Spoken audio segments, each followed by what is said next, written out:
শেষ হলো ২০২৬ সালে ফিফার প্রথম উইন্ডোর খেলা।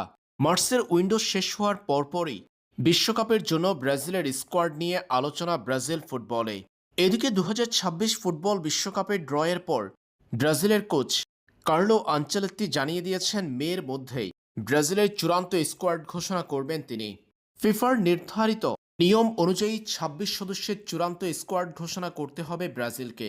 জানা গেছে ব্রাজিল কোচ কার্লো আনচেলত্তি নাকি এরই মধ্যে ২৬ সদস্যের চূড়ান্ত স্কোয়াডের ২৪ জনের নাম চূড়ান্ত করেছেন। কার্লো আনচেলত্তি ক্রোয়েশিয়ার বিপক্ষে ম্যাচের আগেও জানিয়েছেন বিশ্বকাপের স্কোয়াডটা প্রায় চূড়ান্ত, তার দু একজন বাকি থাকতে পারে স্কোয়াডে। এবার ব্রাজিলের একাধিক সংবাদ মাধ্যমের তথ্য বলছে কার্লো আনচেলত্তি ২৪ জনের চূড়ান্ত তালিকা নিশ্চিত করেছেন। আনচেলত্তি নাকি এরই মধ্যে ২৪ নাম চূড়ান্ত করেছেন বিশ্বকাপের জন্য। এখনও তার হাতে স্লট খালি আছে দুটি। জানা গেছে এক মিডফিল্ডার ও এক ফরওয়ার্ড বিশ্বকাপে ২৬ সদস্যের চূড়ান্ত স্কোয়াডে অন্তর্ভুক্ত করবেন কার্লো আনচেলত্তি। ব্রাজিলিয়ান সংবাদ মাধ্যমের খবরে উঠে এসেছে নেইমার জুনিয়রের ব্রাজিলের স্কোয়াডে অন্তর্ভুক্তির সম্ভাবনার কথা।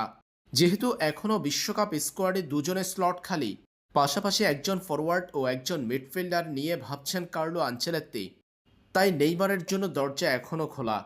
এদিকে কার্লো আনচেলত্তির চূড়ান্ত ২৪ জনের মধ্যে আছেন গোলরক্ষক অ্যালিসন বেকার, এইডারসন ও Bento, defender Danilo, Wesley, Alexsandro, Douglas Santos, Marquinhos, Gabriel Magalhaes, Militao, Bremer, Leo Pereira. মিডফিল্ডাররা হলেন Casemiro, Bruno Guimaraes, Fabinho, Andre Santos, Danilo Santos. Forward লাইনে কার্লো আনচেলত্তি রেখেছেন Estevao Willian, Luiz Henrique, Vinicius Junior, Martinelli, Matheus Cunha, Joao Pedro এবং রাফিনহাকে। এই ২৪ জনের বাহিরে নতুন করে আরও দুজনকে দলে অন্তর্ভুক্ত করবেন আনচেলত্তি।